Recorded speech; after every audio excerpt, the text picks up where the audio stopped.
Halo, selamat datang dan selamat bergabung dalam program PTSN TV. Dalam acara ini kita akan membahas mengenai pelajaran sekolah sahabat kita secara menarik, singkat, jelas, dan padat. Dan bersama saya Anjata Sotang dan tentu saja saya ditemani oleh Pendeta Yohanes Sinulinga. Hai Angel, Hai, sir. ini kayaknya penampilan perdana kita ya, sebagai host dan moderator ya. Semoga para pemirsa bisa diberkati dan semoga kita juga berdua bisa terus bertumbuh dalam kemampuan dan pelayanan. Saat ini kita akan mempelajari pelajaran sekolah sahabat kita yang ke-6 yaitu mengenai saat penghakimannya dengan ayat inti yang tertulis dalam Roma 13 ayat 11 dan 12. Hal ini harus kamu lakukan karena kamu mengetahui keadaan waktu sekarang, yaitu bahwa saatnya telah tiba bagi kamu untuk bangun dari tidur. Sebab sekarang keselamatan sudah lebih dekat bagi kita daripada waktu kita menjadi percaya. Hari sudah jauh, malam telah hampir siang.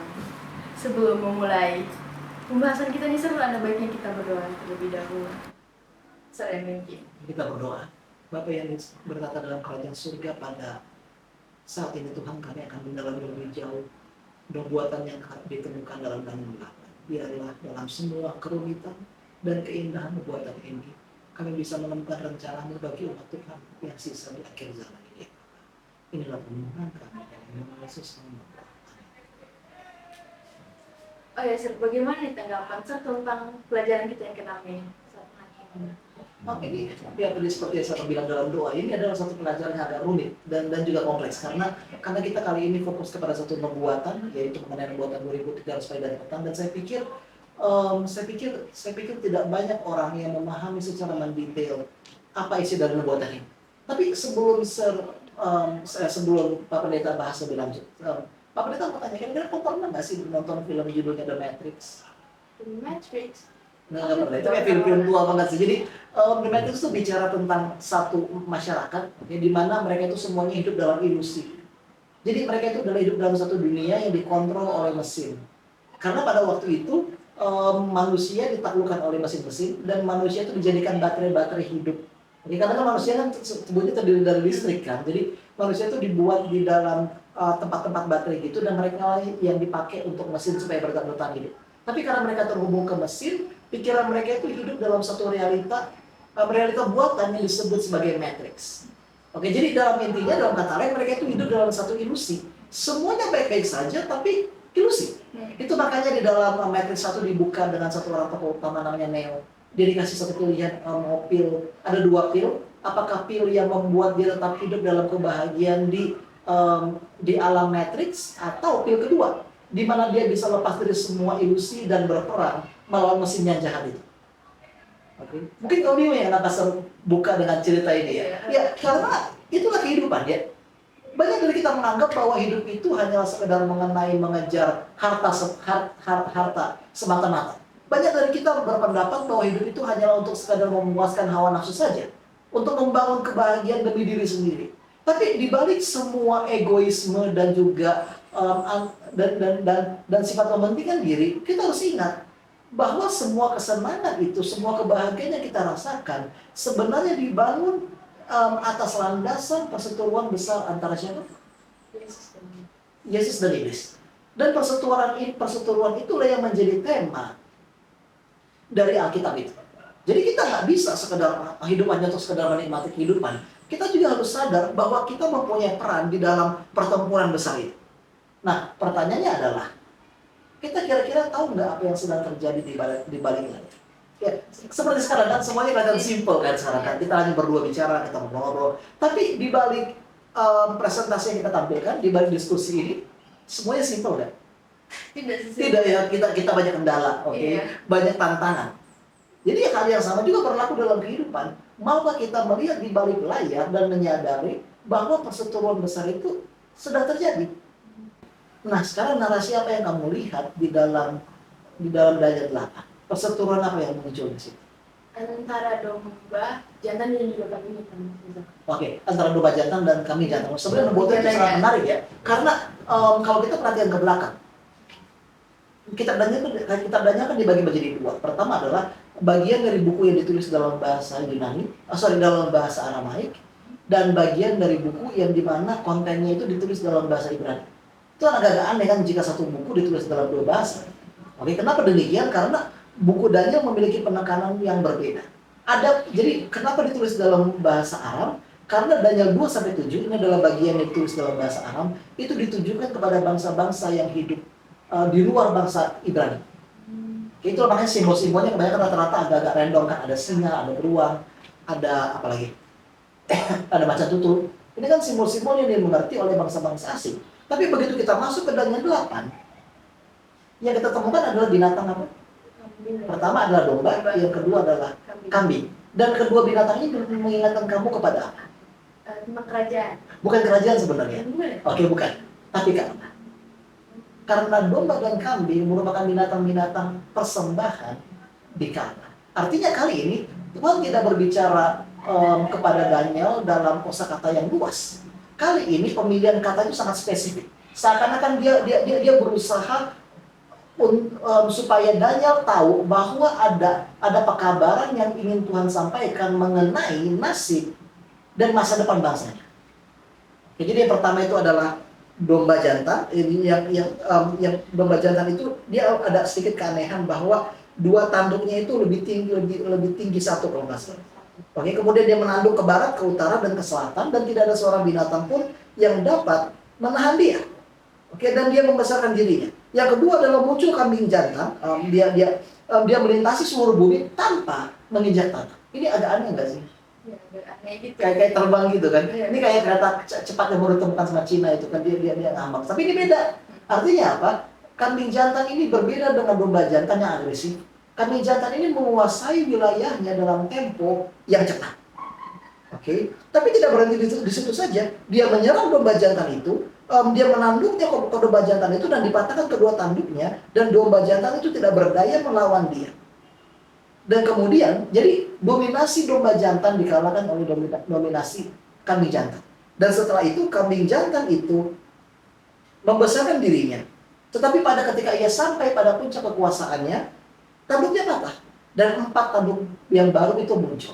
Dan muncul juga satu tanduk kecil yang berbeda. Oke, dan ayat 9 coba saya akan baca ya. Kemudian dari salah satu tanduk itu muncul suatu tanduk kecil yang menjadi sangat besar ke arah selatan, ke arah timur, dan ke arah tanah permai. Oke, ini menariknya. Memang ketika kita melihat nubuatan mengenai domba dan juga kambing, kata-kata yang sama itu selalu diulang. Bahwa mereka tumbuh menjadi besar dan kemudian mereka menyerang ke beberapa arah, ke beberapa matanya. Tapi ketika kita masuk kepada tanduk kecil ini, ada satu hal yang unik. Dia menjadi sangat besar ke arah selatan, ke arah timur, dan kemana? Tanah permai. Oke. Jadi berbeda sekarang konotasinya. Dia tidak berhenti di situ saja, tapi dia sekarang mulai mengarah kepada satu direction yang baru, tujuan yang baru. Dan ayat 10, ia menjadi besar, bahkan sampai kepada bala tentara langit, dan dari bala tentara itu, dari bintang-bintang dijatuhkannya beberapa ke bumi, dan diinjak-injaknya. Memang, pola yang sama itu sudah muncul dari awal. Domba jantan membesarkan diri, kemudian menyerang ke semua, ke beberapa arah tertentu. Tapi domba kecil itu, tanduk kecil itu berbeda. Dia menyerang kepada tanah permai. Kemudian apa yang dibilang? Dia sampai kepada bala tentara langit dan dijatuhkannya lah beberapa bintang-bintang ke bumi dan diinjak-injakannya. Bahkan terhadap panglima bala tentara itu pun ia membesarkan dirinya, dan daripada hadapannya diambilnya korban persembahan sehari-hari dan tempatnya yang kudus dirobohkannya. Artinya apa? Serangan tanduk kecil itu berbeda dari serangan-serangan yang ada yang dilakukan oleh domba dan juga kambing. Karena kali ini serangan-serangan itu mengarah kepada upacara-upacara Ka'bah. Okay. Ya, jadi bukan sekedar mengenai penguasaan terhadap tanah lain, bukan sekedar mengenai penguasaan invasi terhadap negara lain, bukan. Tapi ini pertama kalinya ada makhluk yang berani menyerang tata Allah, dan bahkan di ayat 12. Okay. Menggantikan korban sehari-hari dan menghempaskan kebenarannya ke bumi. Oke. Kali ini personal. Yang dia serang bukanlah satu negara kecil, bukan. Tapi Tuhan secara langsung. Dan dia merusak fungsi Ka'bah sedemikian rupa, sampai malaikat berkata dalam 8 ayat 14 apa dikatakan? Daniel 8 ayat 14. sampai lewat 2300 petang dan pagi, lalu tempat kudus itu akan dipulihkan dalam keadaan. Ya, sampai dikatakan oleh sang malaikat bahwa karena tindakan makhluk ini, tanduk kecil ini, sekarang tempat yang maha kudus itu, Ka'bah itu harus dipulihkan. Selama berapa hari, sampai berapa lama dia harus menunggu? 2300 petang dan pagi. Nah, pertanyaannya, siapa tanduk kecil itu? Well, ya beberapa orang berkata setan. Ya, beberapa ahli cendekiawan itu juga berkata bahwa tanduk kecil itu tidak lain adalah Antiochus Epiphanes. Ya, biarpun memang framing harinya itu kan itu ada dalam 2300 kan, itu nggak cocok dengan lamanya Antiochus Epiphanes berkuasa di Yahudi. Oke. Jadi apakah itu bisa diterjemahkan sebagai Antiochus Epiphanes? Tindakan dia, semua yang dia raih dan dia capai dalam kehidupannya, tidak ada yang bisa menyaingi kegiatan yang dituliskan mengenai tanduk kecil itu. Jadi secara bukti-bukti sejarah memang benar Antiochus Epiphanes menyerang tanah Permai, yaitu kerajaan, yaitu Yerusalem. Tapi karakteristik lain itu tidak sesuai. Dia tidak pernah tuh berusaha menjadi besar. Memang benar dia berusaha menjadi besar, tapi dia tidak pernah literally menjadi besar. Orang kan mungkin bisa klaim kan, oh saya memang hebat, saya memang luar biasa. Tapi kalau nggak diakui orang bagaimana? Jadi biarpun memang Antiochus Epiphanes berusaha membuat dirinya hebat, tapi tidak ada satupun bukti sejarah yang menyebut dia sebagai Antiochus the Great atau Antiochus yang luar biasa. Tidak ada bukti sejarah. Tidak ada bukti sejarah yang mengatakan kalau dia pernah memerangi bala tentara langit, dan tidak pernah sekalipun dia menjatuhkan bintang-bintang ke bumi. Oke, karena semua perkataan ini bukan perkataan yang bersifat literal, semuanya bersifat simbolis. Nah, jadi secara karakteristik, secara comparison, Antiochus Epiphanes tidak cocok untuk disebut sebagai tanduk kecil itu. Artinya apa? Ada pribadi lain, dan pribadi inilah yang berani untuk menjatuhkan bala tentara Allah. Pribadi inilah yang berani untuk mengambil korban harian dan mengganggu jalannya perbaktian di Ka'bah. Terus nih Sir, kalau bukan Antiochus ini siapa tuh sebenarnya tanduk kecil itu? Nah, kalau kita mau bicara secara jujur dan apa yang ditulis dalam pelajaran sahabat kita, tidak lain tanduk kecil itu adalah kekuatan Roma. Oke, baik Roma kekaisaran maupun Roma kepausan. Karena mereka lah yang berani untuk mengambil persembahan harian itu. Nah, apa yang dimaksud dengan persembahan harian? Ini adalah konsep dan ajaran bahwa kita diselamatkan melalui korban bakaran itu. Jadi daripada melihat Yesus sebagai moderator dan juga sebagai perantara antara kita dan manusia, mereka membuat dirinya sebagai penghubung, sebagai perantara dan wakil Tuhan di bumi. Itulah sebabnya kenapa 2300 pagi dan petang itu berbicara mengenai tindakan Tuhan terhadap pencemaran-pencemaran yang telah mereka lakukan. Oke? Berarti itu sebenarnya ini kayak gimana? Berarti bukan kalau misalnya Roma itu adalah tanduk kecil, itu berarti mereka tuh berperan sebagai perantara nggak antara manusia dengan Tuhan dan menggantikan posisi Yesus itu?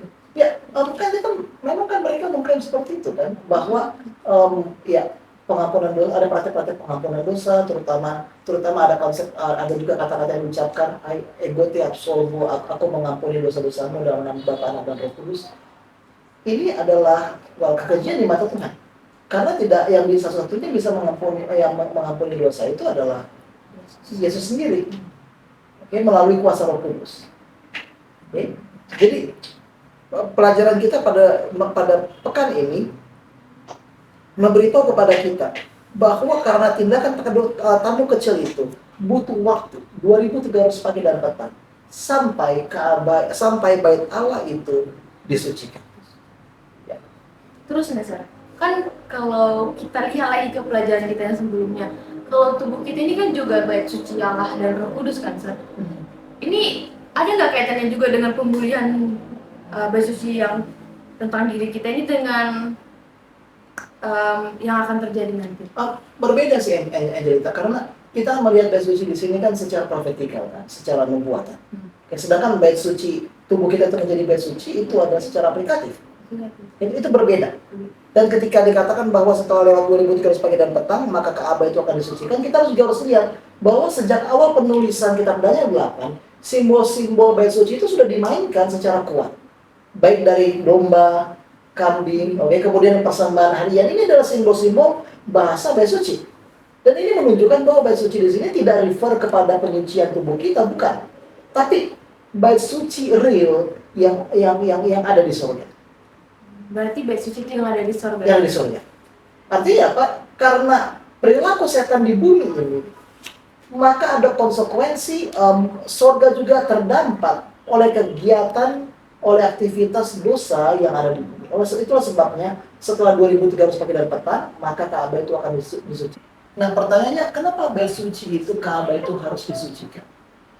Karena akan ada pembersihan. Ya, memang bisa ya, bait Allah surga itu kotor. Tapi kan sebelumnya kan bahwa setan sudah mengotori tempat itu dengan dosanya dengan. Bisa nggak tuh langsung kayak gitu langsung bersih semua? Bisa sebenarnya. Terus tapi kenapa nggak dibuat demikian? Karena kan Allah itu kasih. Dia penyayang. Kalau misalnya Allah buat kayak gitu, sama aja Allah dikatakan memang otoriter. Ya, itu betul, karena Allah ingin menunjukkan satu wujud, satu persona di mana kita bisa yakin atas keadilan dan kasihnya. Ya, karena tujuan setan kan pada awalnya kan bahwa kasih dan keadilan Tuhan itu tidak kompatibel kan. Itu tidak acil istilahnya ya. Oleh karena itu Tuhan tidak bisa menghukum setan begitu saja. Dia memberikan waktu, dia menunggu sampai 2300 tahun datang. Dan ketika waktu itu tiba, maka Ka'bah itu disucikan. Nah, apa yang dimaksud dengan disucikan? Disucikan itu bukan berarti Ka'bah itu disapu, baru dipel, enggak ya? Enggak. Itu bukan itu maksudnya. Bukan berarti Ka'bah itu dibersihkan lagi semuanya. Bukan renovasi artinya. Oke? Melainkan dikuduskan sesuai dengan fungsinya. Kita harus sadari bahwa pada waktu itu pernah Tuhan mengirimkan menyuruh Musa untuk membangun satu Ka'bah di bumi, kemah kudus. Dan menurut peraturan setahun sekali itu harus diadakan hari raya Yom Kippur. Kenapa demikian? Karena biarpun ketika bangsa Israel telah membawa domba ke pelataran dan kemudian dia telah disembelih dan darahnya dipercik di tirai antara ruang kudus dan maha kudus, memang benar dosanya diampuni, tapi efek dosa itu masih terlihat di dalam Ka'bah. Oke? Kan setiap kali mereka masuk kan mereka lihat kan bagaimana tirai itu yang dulunya bagus sekarang sudah dipenuhi oleh bercak-bercak manusia kan. Darah domba itu kan. Oleh karena itu perlu adanya hari penghakiman. Hari di mana Ka'bah itu dapat dipulihkan lagi. Hari di mana pengadilan akan dibuka dan orang benar akan dinyatakan kebenaran. Jadi pengadilan pertama itu adalah apa yang kita sebut sebagai pengadilan pra-advent. Dan dalam pengadilan pra-advent itu fokusnya adalah bukan orang-orang jahat, melainkan orang-orang yang benar. Kenapa mereka diadili? Supaya alam semesta tahu apa yang membuat mereka layak untuk masuk surga. Berarti pengadilan pra-advent itu sudah terjadi tidak? Sudah terjadi. Itu terjadi di tahun 1844. Ketika gerakan Millerite salah menginterpretasi Daniel 14, jadi mereka berpikir bahwa yang dibersihkan itu adalah Ka'bah dunia di sini. Oke, mereka melihat dunia itu adalah Ka'bah. Padahal secara konteks yang benar itu yang dibersihkan bukanlah Ka'bah duniawi, melainkan Ka'bah di surga. Dalam kata lain ini adalah saat di mana pengadilan surgawi itu akan dimulai dan orang-orang benar akan diadili. Oke? Berarti sebenarnya tujuan dari pembersihan Ka'bah itu apa bagi kehidupan manusia? Tadi seperti saya bilang, pembenaran atas siapa kita, validasi atas siapa kita. Contohnya, apakah kamu orang yang baik ya Jelita? Belum tentu. Belum tentu. Oke. Gimana kalau saya bilang kamu baik? Karena kan belum terlihat bagaimana kehidupanku, belum. Nah, lihat aja. Sekarang kamu nggak pede loh atas kebenaran yang kamu miliki. Kamu aja nggak pede apakah saya orang baik atau enggak. Oh, itu sebabnya kita perlu pengadilan. Di mana kita benar-benar menyangkal ternyata dia baik ya. Ternyata dia tidak sejahat yang saya bayangkan. Ternyata memang dia layak untuk masuk ke surga. Ya, jadi ini bedanya. Kalau pengadilan pra-advent itu ada pengadilan di mana kita tidak tahu kan sebenarnya. Kita tidak hadir. Oke? Tapi kalau pengadilan orang-orang jahat itu kita semua lihat. Lalu nih Sir, sebenarnya nubuatan 2300 potong dari pagi ini dimulai sejak kapan? Nah, memang ada beberapa opini ya, kayak tadi saya bilang kan, bahwa kayak Pastor bilang, ada kadang-kadang nubuatan 2300 dan petang itu disebutkan itu terjadi di era Antiochus Epiphanes. Oke, tapi secara detail itu nggak tepat. Oke, dan itu memang harus diterapkan kepada timeline yang itu harus dimulai pada tahun 457 ketika ada perintah keputusan yang dikeluarkan oleh Artasastra untuk mengizinkan orang-orang Yahudi kembali ke kampung halaman dan membangun Ka'bah. Oke, ini izin ini unik. Kenapa? Memang bisa dihitungkan ada tiga saat di mana orang-orang Israel itu diizinkan untuk kembali ke Yerusalem. Pertama oleh Raja Quraisy. Oke, dia mengizinkan Zerubabel dan Yosua untuk kembali ke Yerusalem. Ini yang pertama kali. Tapi izinnya itu tidak mencakup pembangunan Ka'bah, hanya kembali untuk membangun kota Yerusalem. Jadi hanya di 4 tahun 457 lah keputusan untuk izin untuk kembali ke kampung halaman dan membangun komunitas beragama itulah muncul. Itulah sebabnya kita percaya bahwa 2300 pagi dan petang itu dimulai pada tahun 457. Oke. Dan ketika kalau kita hitung mundur, ini adalah 457 BC atau SM. Kita hitung mundur, maka 2300 itu berakhir pada tahun 1844. Kenapa demikian? Karena satu hari itu sama dengan 1 tahun. Itu kan membuatkan berarti 2300 pagi dan petang itu sama dengan 2300 tahun. Oke. Nah, tapi bukan di situ masa-masa yang paling rubinya lagi. Dikatakan bahwa di dalam Daniel 9 dan 26, terutama di dalam Daniel 9 dikatakan bahwa 70 minggu diberikan untukmu dan bangsamu. Oke, artinya dari 2300 pagi dan petang itu ada 70 minggu yang diberikan khusus kepada bangsa Israel. Dan 70 minggu ini adalah saat-saat di mana Mesias itu akan muncul. Oke? Dan menjawab semua kerinduan dan keinginan orang-orang Yahudi pada waktu itu. Berarti dalam tadi 70 kali 7 masa, itu kan 990 tahun. Berarti dalam masa itu adanya kelahiran Yesus dan juga kematiannya. Ya. Nah, itu kelahiran itu sesuatu paket itu. Kelahiran Yesus, kematian Yesus, dan juga masa depan bangsa Yahudi sebagai umat pilihan Tuhan. Karena kalau kita melihat lebih lanjut lagi di dalam Daniel 9, dikatakan di sini ayat 24. 70 kali 7 masa telah ditetapkan atas bangsamu dan atas kotamu yang kudus.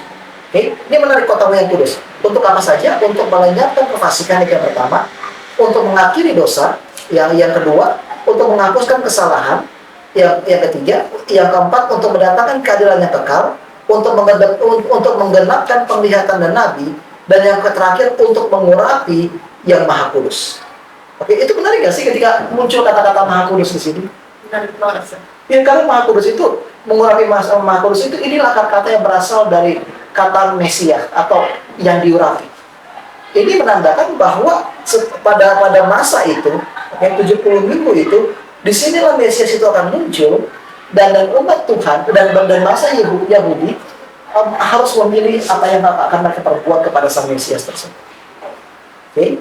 Lalu nih sir, kan dikatakan dalam pelajaran kita hari Rabu bahwa Mesias disingkirkan, disalibkan. Apa kaitannya Mesias disingkirkan dan disalibkan itu dengan masa penghakiman ini? Ya, karena disinilah peranan Yesus itu memainkan peran penting. Ya, kenapa dia disalibkan, kenapa dia dikorbankan? Karena dia harus menjadi persembahan yang sempurna itu untuk menembus umat manusia itu pertama. Tapi jangan lupa, itu kata-kata Mesias itu mati, itu tidak menjadi akhir dari semuanya. Dia akan dibangkitkan dan dia akan naik ke surga untuk membuka fase pelayanan yang baru dan yang berbeda. Oke, itulah sebabnya setelah menunggu 2300 pagi dan petang nanti, tepat di tahun 1844, fase pengadilan peradilan itulah yang akan dimulai oleh Yesus sendiri. Yesus sebagai hakim. Yesus sebagai imam besar. Dan juga ngasih kayak hakim juga seperti dia. Lalu nih sir, kan kita kaitkan lagi kembali dengan ayat inti kita. Dalam Roma 13 ayat 11 dan 12 itu kan dikatakan bahwa karena kamu mengetahui keadaan waktu sekarang, yaitu bahwa saatnya telah tiba bagi kamu untuk bangun dari tidur. Ini bangun dari tidur yang bagaimana, Sir? Dan apa kaitannya sih dengan masa sekarang? Kan kita tahu kalau sekarang ini kan manusia rata-rata kayak, oke, dunia sedang menyajikan kesenangannya. Oke, aku ikutin aja nih kesenangannya. Dan kita tahu kan bahwa sekarang ini kan kesenangan dunia itu membuahkan kenyamanan bagi kita. Ya. Itu bagaimana? Itu tadi makanya saya buka diskusi kita dengan kisah dari The Matrix. Ya, saya tahu pasti banyak pemirsa nggak tahu film ini. Karena kita hidup di bawah ilusi bahwa semuanya baik-baik saja. Kita hidup di bawah ilusi bahwa kebahagiaan kita ditentukan oleh siapa presiden tahun depan. Kita berpikir kalau kita presidennya yang A atau B, kita pasti bahagia. Tapi kita salah di situ. Kebahagiaan kita, kesenangan kita itu tidak ditentukan siapa yang menjadi presiden nanti. Tapi dengan fakta bahwa sedang terjadi perseteruan besar. Dan sampai perseteruan besar ini selesai, maka hidup kita tidak akan pernah baik-baik saja. Okay? Dan kita perlu penghakiman itu untuk membenarkan dan membuktikan bahwa kalau kasih Tuhan itu terus bekerja dan nyata di dalam kehidupan kita.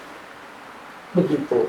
Jadi kalau kematian Yesus membenarkan kita, maka penghakiman itu yang menjadi bukti atas kebenaran tersebut. Penghakiman itu yang menjadi tanda dan jaminan kalau kita benar-benar selamat dan tidak hanya sekedar janji-janji selamat aja. Begitu. Jadi kita harus bangun dari tidur kita. Kita harus ingat, kita harus sadar bahwa waktunya singkat dan pengadilan sebentar lagi selesai dan kita akan masuk bersama kerajaan. Kita akan dihadapkan pada penghakiman terakhir dan setelah penghakiman terakhir kita akan hidup bersama Tuhan di kerajaan surga nanti. Berarti intinya bahwa penghakiman ini merupakan sesuatu hal yang sangat kita nantikan, gitu. Ya, sangat dinantikan. Karena hanya dengan pengadilan, hanya dengan penghakiman itulah kita bisa disebut sebagai mata Allah. Jadi Israel kita diselamatkan oleh kasih karunia, itu sudah jelaskan. Ya. Tapi penghakiman itulah yang menunjukkan kasih karunia tersebut. Oke? Ya. Lalu Sir, bagaimana sih pengaplikasiannya dalam hidup kita tentang pelajaran sekolah seperti yang benar ini? Mungkin aplikasi lainnya harus ada rumit. Oke? Karena kita harus belajar untuk berbuah. Tidak cukup bagi kita untuk sekadar beriman, tapi buahnya mana? Kalau kita memang tahu, kalau kita memang mengerti, kalau ada konflik antara setan dan Tuhan, dan kita berada di tengah-tengah, kalau kita memang mencintai Yesus dengan segenap hati kita, kenapa buah itu tidak nampak istilahnya? Kenapa buah itu tidak kelihatan di dalam kehidupan kita? Karena dalam pengadilan, dalam penghakiman nantinya, Tuhan akan lihat, kita berbuah nggak secara pribadi? Tidak cukup beriman, tapi kita berbuah nggak? Baiklah pemirsa, melalui pelajaran sekolah sahabat yang telah kita pelajari, kita mampu mengetahui bahwa dalam penghakiman pun Tuhan memiliki kasih karunia. Dalam kehidupan sehari-hari kita pun Tuhan itu selalu memberikan kebaikannya pada kita. Dan biarlah iman kita selalu bertumbuh dan selalu setia dan selalu berbuah. Oke. Kita akan berayakan dipimpin. Kita berdoa. Bapa di surga, kami menyadari Bapa kalau waktu kami begitu singkat. Oleh karena itu ajarlah kami untuk berbuah.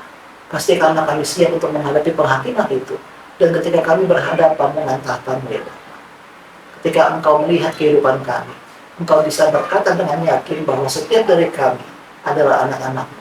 Dan kehidupan kami menunjukkan karakter dan kemuliaan. Inilah permohonan kami. Dalam nama Yesus kami berdoa. Sampai di sini acara kita pemirsa. Selamat jumpa pada acara kita yang selanjutnya. Tuhan Yesus memberkati.